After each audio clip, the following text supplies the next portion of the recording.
Hello, hi, welcome back. My name is David Britton.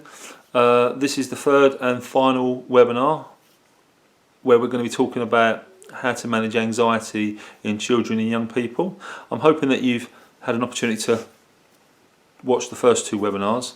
In the first webinar we were talking about the physical elements of anxiety and how to manage them, and we spoke about mindfulness and we spoke about breathing and relaxation. And in the second webinar I was talking about thoughts and the idea that we can't eradicate a thought, we can only replace it with a more helpful thought.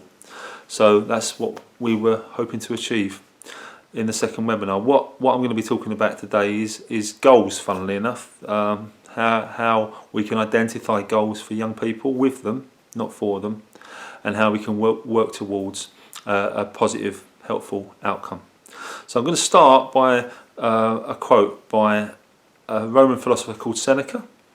And Seneca said that if one doesn't know to which port one is sailing, then no wind is favourable. What do I think he meant by that? I think what he meant was that if you don't know where you're going, then how will you know when you've got there? And if somebody were to kind of support you in getting to where you need to be, again, without knowing where you're going, that support may not be of very much benefit. Up until now, we've started to work on the problem or the challenge, your child's only goal mainly has been to avoid further distress and discomfort. So what they've been motivated to do is to ensure that they don't have to contend with the thing that in their mind has been upsetting them all of this time.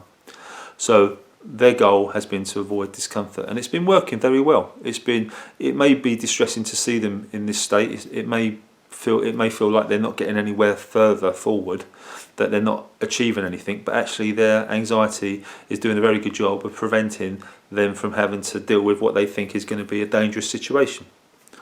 And I've also spoken in the second webinar even, about there being some truth in the unhelpful thought. So for example, there's an expectation that you retain information for exams, and if you don't have that information, it can be uncomfortable, it can be a little bit embarrassing. Also, going to the dentist, the idea that is without pain and discomfort is a bit mad. You know, we know that actually going to the dentist can be painful, but we also know that if you go to the dentist now, you're going to hopefully not have to deal with more pain in the future. So that's quite important. That's quite important, thinking about long-term goals. And I'm always saying to a young person, what is it you were hoping to achieve before this anxiety came along? What were you wanting to do with your life before the anxiety got in the way? So long-term goals are important, but let's start with some smaller goals first. Also, when you're looking at goals with a young person, remember that your goal for them may not be their goal for them. And I'll explain what I mean by that, but it's very hard to pursue a goal if it isn't yours, if somebody's giving it to you, if you're doing it for them rather than for yourself. Okay, so what we're not going to do is we're not going to go for obvious goals. First, the reason why we're not going to go for obvious goals first is because it's very likely that your young person, child, will see this as being unachievable, that actually it's been with them for such a long time. The idea that they can just eradicate or overcome the problem is probably very unrealistic in their mind. And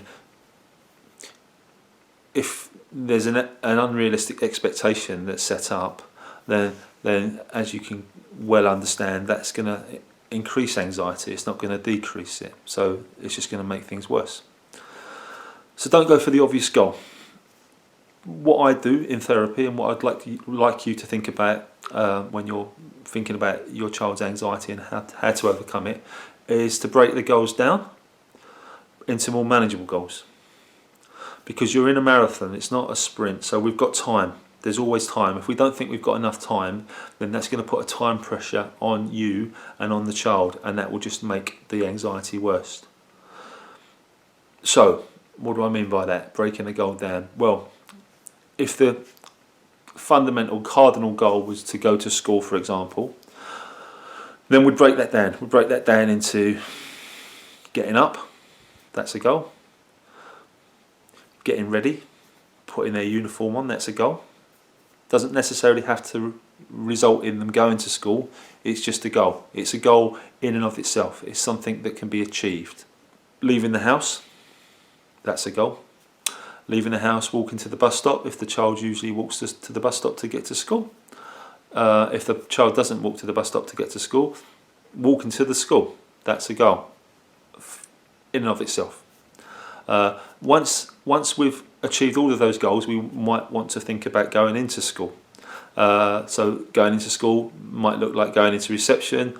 That might look then like going into the classroom for an hour, maybe going into the classroom for 2 hours, then going into the classroom for a morning, and then possibly for an afternoon. Not necessarily for a morning and an afternoon, but what we're doing is we're breaking the goal down into manageable pieces so it doesn't seem too overwhelming.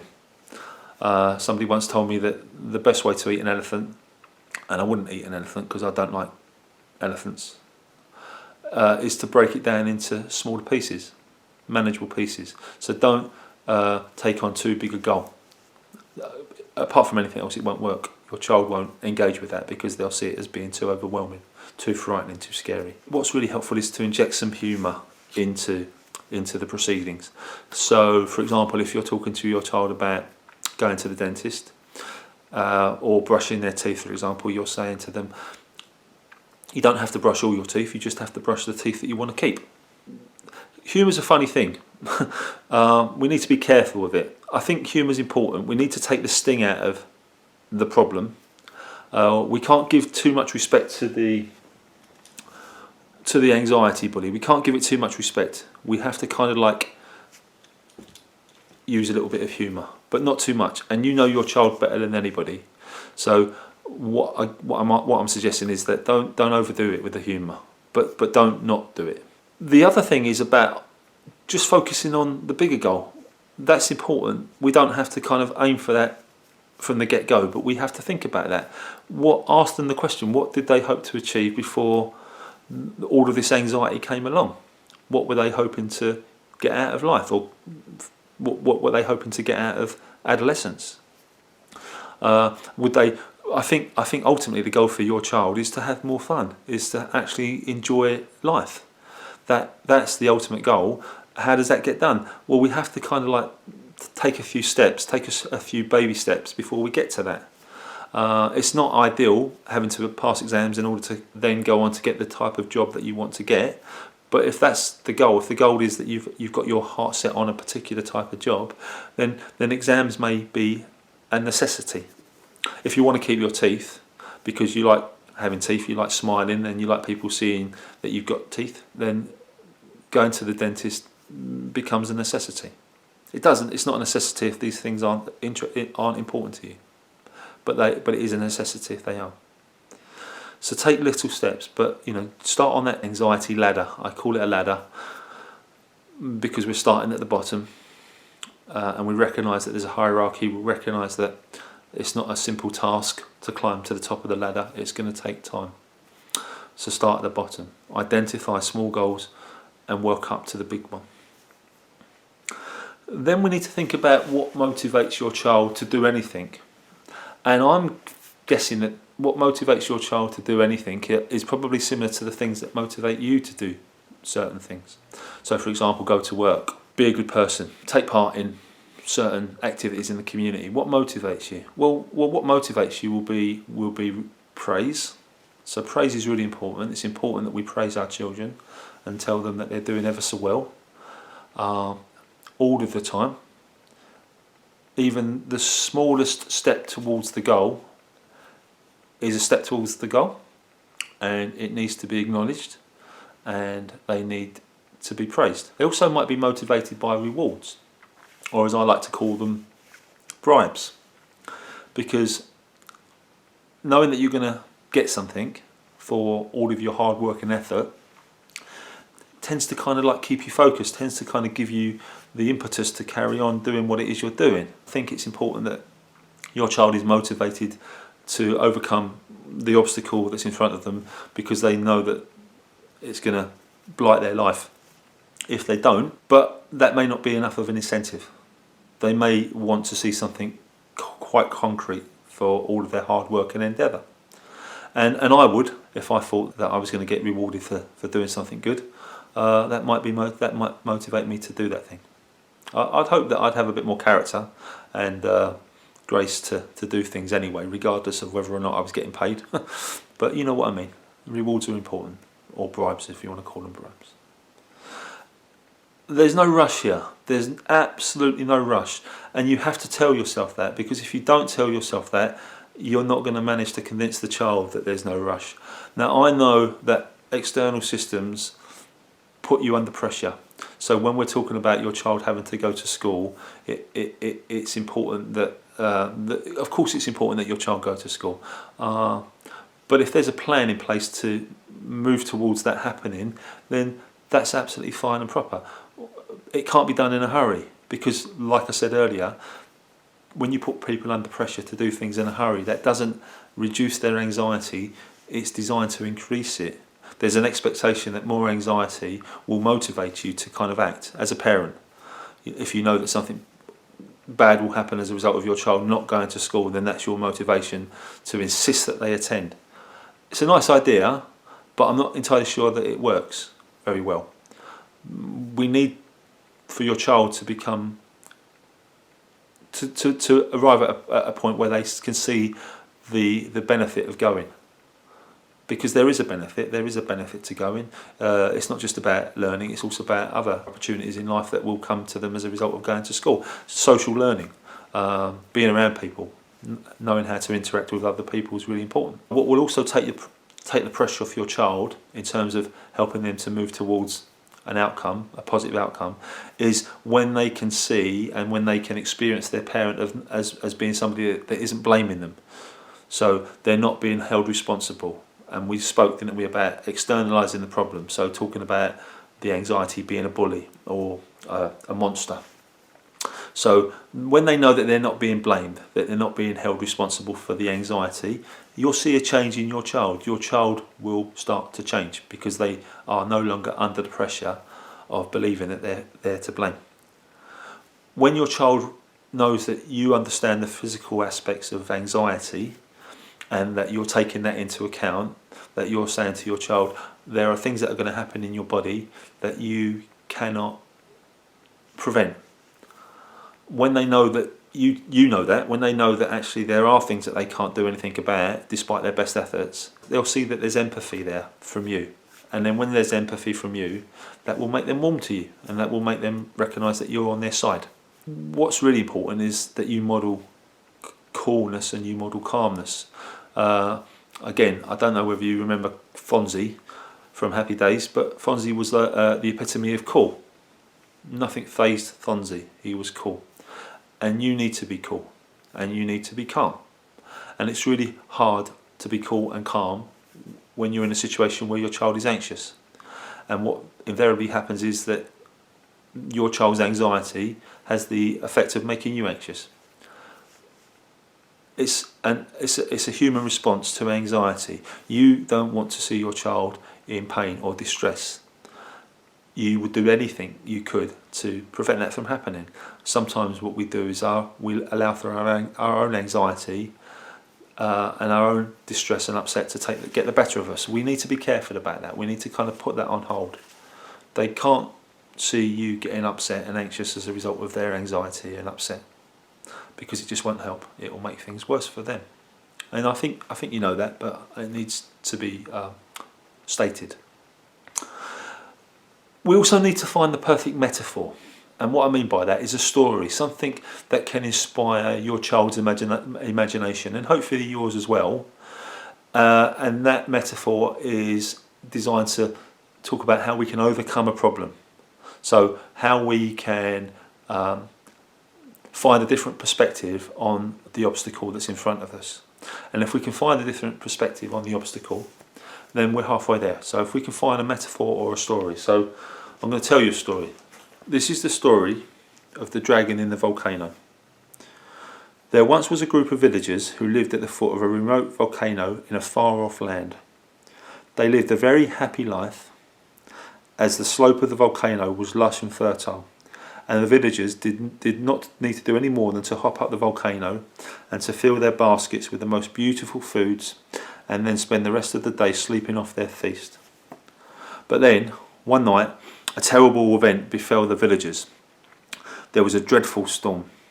The rain lashed against the side of the volcano, the thunder rolled, and the lightning cracked, silhouetting the volcano against the black and stormy sky. The villagers were terrified and wondered what on earth was happening. Then one of the village elders piped up and said, "Ah, it is the dog in the volcano. He is very angry with us for taking his food." The villagers were petrified, and the next day nobody dared go up the volcano to get food. The next day came, and still nobody would dare to go up the volcano. And then the next week came, and then the next month came, and still nobody would go up the volcano to collect food. As the months rolled by, the rumours grew, as rumours tend to grow. And it was no longer a dog that lived in the volcano. Now it was a lion. And before long it became a dragon. And before much longer it became a fire-breathing, baby-eating dragon that was living in a volcano. And it was agreed amongst the villagers that it was far too dangerous to ever go up the volcano again to collect food. But then the unthinkable happened. The rain stopped, and then the few meagre crops that the villagers had managed to grow in the thin soil at the foot of the volcano failed to grow. By now the villagers were starving, and they called a meeting to decide what to do next. They eventually decided that they should send somebody up the side of the volcano in order to collect some much needed food. Now just then there was a 7, 8, 9, 10, 11, 12, 13, 14, 15, 16 year old child, and he decided to volunteer to go up to the side of the volcano. His heart was beating fast in his chest, but he kept walking and walking because he was hungry, and his hunger was stronger than his fear. Eventually he got near to the top of the volcano. The child, or young person, was frightened, but having come this far, he decided to take his courage in hand and look into the volcano.